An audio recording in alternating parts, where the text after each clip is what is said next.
I joined the company when it was still small, just about 40 employees in a single open floor office. No structured communication team, no proper onboarding, just scattered Word documents and last-minute internal emails. Over the first 2 years, I built everything from scratch. Internal newsletters, employee handbooks, onboarding kits, the monthly culture digest, and even launched a podcast hosted by team leads. I didn't see it as an achievement. I simply believed that if I could help people feel connected to their work, they'd stay and build something lasting. And I stayed too, not because I had to, but because I believed in the values we were shaping. By year 4, I was leading internal communications. I had a team of 4, managed company-wide updates, moderated quarterly town halls, and regularly presented employee engagement metrics to senior leadership. Things were steady until the company raised a new round of funding and started hiring externally for leadership roles. That's when Ryan Kay arrived. He was brought in as a new product director. No formal announcement, just appeared in meetings one day. He had no direct connection to my work, but as a close friend of the COO, he began inserting himself into strategic sessions and questioning communication frameworks that had been long approved. I tried to stay professional, adjusting to his presence, but it didn't take long for the subtle undermining to start. He would interrupt my slides mid-presentation to reframe them more clearly, revise language I'd worked on for weeks with vague comments like, too soft, and then publicly criticize my tone for lacking vision alignment. At first, I thought it was just a clash of work styles. I gave it space. I didn't escalate. But then he did it again, this time during a board preview session. He cut me off mid-sentence, reassigned my speaking part to a junior male colleague, then emailed the leadership group after the meeting saying the messaging lacked structure and strategic voice. That night, I documented everything. The slides, the comments, the Slack messages. I submitted it all to HR in a formal complaint. No response. I followed up 3 days later, attaching a transcript of the meeting. Still, silence. When I was finally called into HR, I was told, Ryan's still acclimating. Maybe you're being a bit sensitive. It's a high-pressure phase for everyone. After that, my role visibly shrank. I was removed from planning meetings. Project briefs I used to lead were quietly reassigned. My name was missing from strategy emails, but the part that hurt the most was how quiet the team became. How everyone else started treating me like I was already halfway out the door. I stayed, not because I thought things would get better, but because I needed to understand what was happening beneath the surface. There's a specific kind of silence in corporate settings when people start distancing themselves from someone who's been marked as difficult. Meetings that used to land on my calendar stopped appearing. Internal updates that I was once looped into started arriving as forwarded afterthoughts, long after the decisions had been made. My team, people I had mentored from their first week, began defaulting to Ryan's direction even when it clashed with our original strategy. One of them quietly told me that he was instructed to align more closely with leadership's communication style moving forward. Another mentioned that she had been told to take ownership of a project I had initiated, for visibility. I wasn't fired, I wasn't demoted, but I was being erased in real time, slowly, quietly, by design. The tipping point came during a quarterly leadership sync. I was no longer part of the core presentation, but I was asked to attend for context. Ryan led the session. He walked the room through a new internal branding strategy, one I had authored 6 months earlier. My framework, my metrics, my employee feedback model, all of it repackaged under a new name with no mention of my contributions. He referenced my team's hard work twice, but never looked in my direction. After the meeting, I sat alone in the breakout room for nearly an hour. Not out of sadness, not even shock, just observation. Everything had become predictable. HR's absence, leadership's compliance, and the team's silence. I had spoken up. I had reported the harassment. I had flagged the manipulation in writing, in person, with evidence. And they had chosen to do nothing. No protection, no investigation, just minimization. I wasn't expecting justice, but I had expected, at minimum, acknowledgement. Instead, I was met with deflection and an undercurrent of dismissal dressed in professional courtesy. I realized then that I had already been replaced, not by someone with better ideas or deeper dedication, but by someone who simply had better access to power. That's when I knew. This wasn't about one man or one project. This was about a system designed to protect itself first. And people like me, we were collateral. I didn't quit, not yet, because walking away without clarity would have meant surrendering to their version of the story, one where I was simply too emotional, too reactive, or too difficult to collaborate with. And I needed to be certain that when I did walk away, I would leave no space for speculation. So I changed my posture. I became quiet, measured, almost mechanical. I arrived early. I took notes during every meeting. I responded to every email with professional precision, documented every assignment, and copied HR on every communication involving the leadership team. If they were going to erase me, they wouldn't get to rewrite the timeline. I kept every version of every project brief they altered. I archived messages from Ryan, even the casual ones that carried passive aggression wrapped in charm. I compiled logs of tasks reassigned without notice, decisions made in rooms I was once part of. Nothing went unnoticed. I wasn't reacting, I was recording. I also started reaching out, discreetly, to former employees who had left under unclear circumstances. Women I remembered from early all-hands meetings, talented voices that had suddenly disappeared. I asked neutral questions. They answered carefully at first, then with growing candor. Patterns emerged: reassigned projects, rewritten contributions, dismissive HR responses, the same phrases. He's just getting adjusted. It's a stressful season. Try not to take it personally. Different women, different roles, but the same machinery. That confirmation gave shape to what I already suspected. This wasn't about me. It never was. It was about a workplace architecture designed to protect status, not integrity. The more I listened, the more I recognized the same silence I was surrounded by. Manufactured, cultivated, normalized. So I stopped expecting anyone to intervene on my behalf. No one was coming. That was liberating in its own way, because it meant I could act without needing anyone's permission. I wasn't interested in revenge. I wasn't trying to expose them. But I knew that if this environment continued untouched, others would walk into it and carry the same confusion, the same quiet harm. So I decided, if no one was going to write it down, I would. I began compiling everything into a single structured report. Not an expose, not a manifesto, just a clear chronological record. Emails, meeting summaries, decision logs, even screenshots of deleted comments from shared workspaces. I labeled every folder, timestamped every interaction, and built a timeline that showed how my responsibilities had been reassigned, how my role had been minimized, and how HR had failed to respond to formal complaints. It was methodical, not emotional. I wasn't documenting to retaliate, I was documenting because no one else would. And in that silence, my story would otherwise vanish. I continued showing up to work with discipline. I delivered every task I was given, even the ones meant to humiliate me, like proofreading internal memos I once authored or formatting decks for meetings I used to lead. I said nothing. I gave them nothing to frame as insubordination. But while they thought they were diminishing me, I was mapping their entire structure. I had no intention of sending that report to HR again. I had already learned what their silence meant. Instead, I identified one person who had power but no loyalty to the internal politics: the company's lead investor. We had met once, months earlier at an executive offsite. I had presented briefly on employee culture and retention metrics.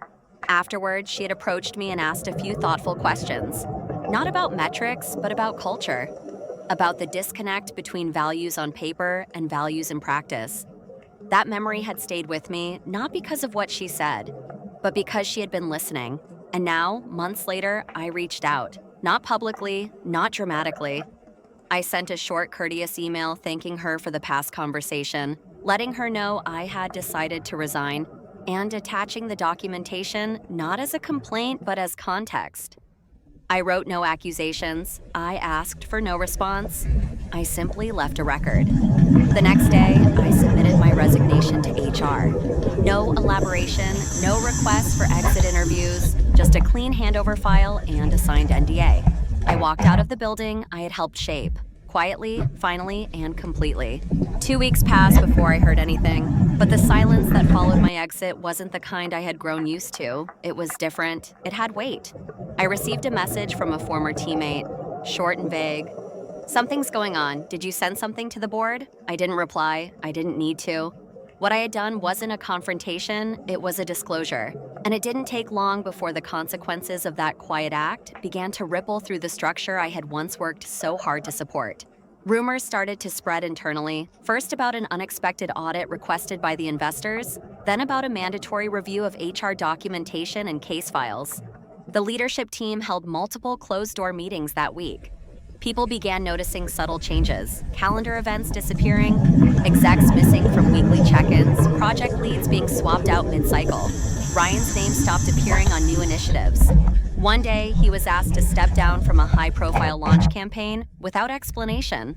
Another day, the internal communications channel, once full of glossy updates, fell silent. The CEO, who had always posted enthusiastically about growth milestones, suddenly went quiet. From what I gathered through a friend in finance, the lead investor had requested a comprehensive review, not just of financial health, but of organizational integrity. She wasn't asking for stories, she was asking for records, and that's where the unraveling began. Because while people can argue with emotions, they cannot argue with timelines, version histories, or email chains. And that's what I had left behind, not an accusation, but evidence of erosion. A quiet map of decisions made, patterns ignored, voices silenced. It wasn't dramatic, it wasn't public. But inside that company, everything was shifting. Slowly, then steadily, from the center outward. Those who had dismissed my presence now found themselves re-examining every conversation they had once brushed off. Not because I had returned, but because something I had quietly built was still speaking, even after I was gone. The collapse didn't come overnight. It never does in environments like that. Systems built to obscure harm don't implode with drama. They fray at the edges slowly as their contradictions become impossible to maintain. I wasn't there to witness it directly, but through quiet updates from people still inside, I began to understand how the unraveling took shape. HR was instructed to revisit every unresolved complaint from the past 18 months. Staff who had once been sidelined were contacted for follow-up clarity. At first, some thought it was just a gesture, a formality to appease the board. But then, the board started asking for names, for dates, for signed records. A few team leads who had mirrored Ryan's behavior, once confident in their immunity, suddenly found their calendars filled with review sessions and performance audits. Several were removed from people management roles altogether. Ryan himself was reassigned, at least that's how it was phrased internally. Strategic transition to product research. But people understood. His authority was gone. One person who had blindly defended him, someone who once told me to try to be less emotional about leadership dynamics, confided to a colleague that the atmosphere had shifted. "It's like we're all being watched now," he said, "like they're finally listening, but too late." What struck me most was how no one dared to mention my name, not even in whispers. It was as if I had become a blank space in the company's narrative, present in consequence, absent in memory. But I knew better. That silence wasn't forgetfulness, it was avoidance, because to speak of me would be to confront what had been allowed. And for many of them, silence was easier. I didn't gloat, I didn't resurface on LinkedIn with cryptic posts or thinly veiled references to what happened. I stayed out of sight because my presence was no longer necessary. The structure was already shifting under its own weight, and in that quiet, uncomfortable reckoning, I saw exactly what I needed to see. They weren't invincible. They had simply never been held accountable, until now. The internal narrative changed, almost imperceptibly at first. There was no formal memo, no apology, no direct acknowledgement of failure. But behind closed doors, the architecture of denial began to crack. The COO, the one who had brought Ryan in, the one who once brushed off concerns with casual phrases like, "He's just intense, not inappropriate," was placed on indefinite leave.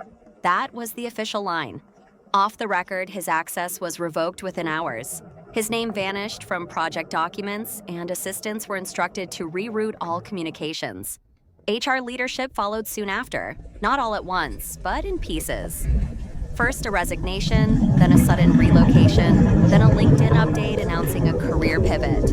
And with each silent exit, the company scrambled to rewrite the story.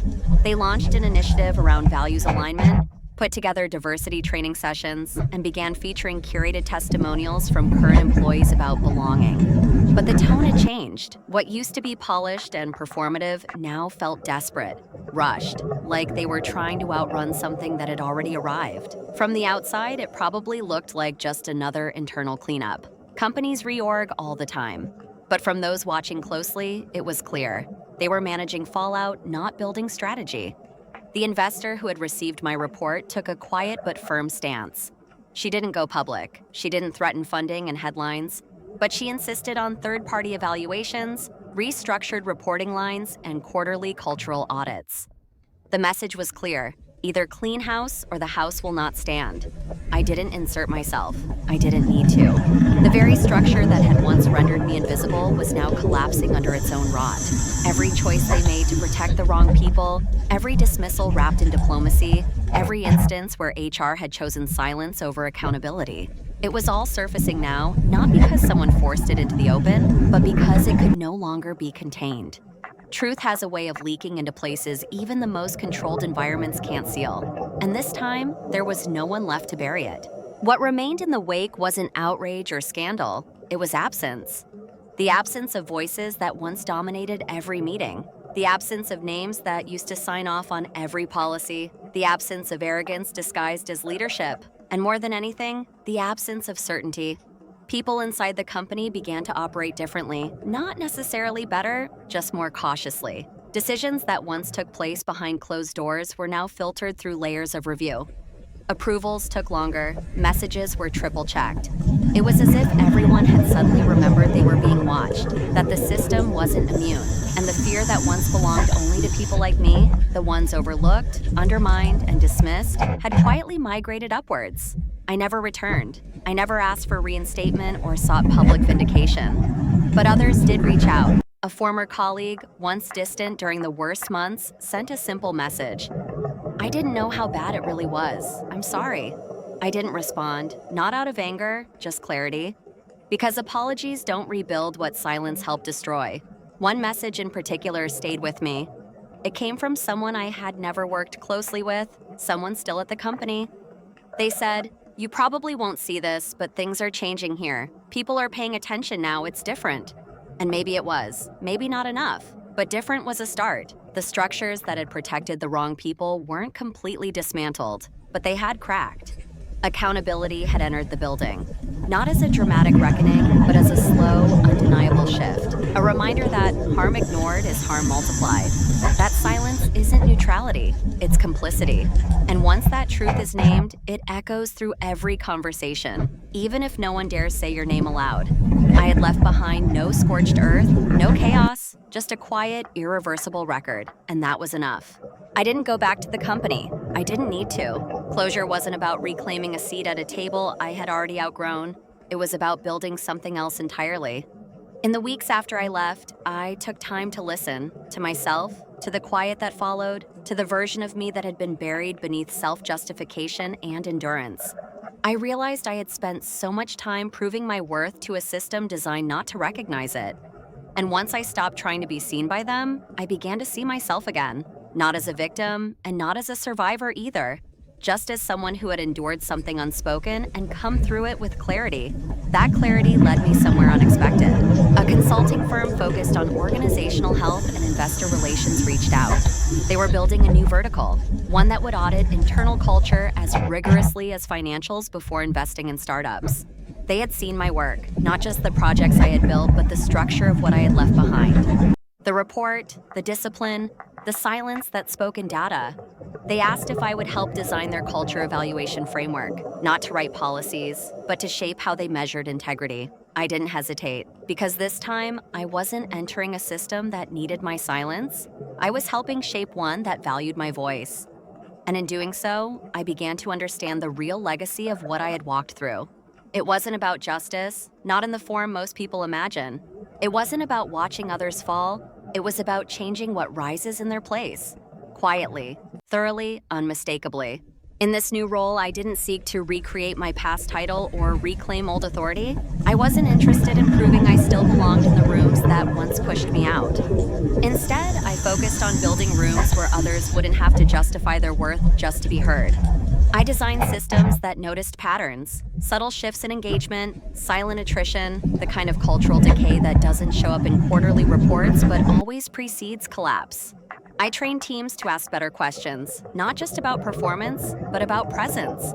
Who's always speaking? Who never gets invited? Who's still here but already fading? My work was quiet. It didn't make headlines, but I saw its effects ripple outward. One company restructured its management training to include psychological safety as a KPI. Another embedded anonymous escalation pathways tied directly to investor review. None of these systems bore my name. And that's how I wanted it. Because this was never about recognition. It was about making it harder for silence to win. Every time I walked into a new organization, I could feel it, the tension between stated values and lived experience. And I had learned to read that gap without needing anyone to admit it. I didn't need the spotlight. I had become the structure behind the questions they now had to answer. The legacy of what happened to me wasn't about returning to that first company or watching it unravel. It was about making sure that in the next company and the next, someone like me wouldn't have to carry the weight of evidence alone. That they wouldn't have to choose between dignity and employment, between being liked and being safe. I had left behind no scars they could point to, no rage they could reduce. I had left behind accountability. And for once, they couldn't erase that.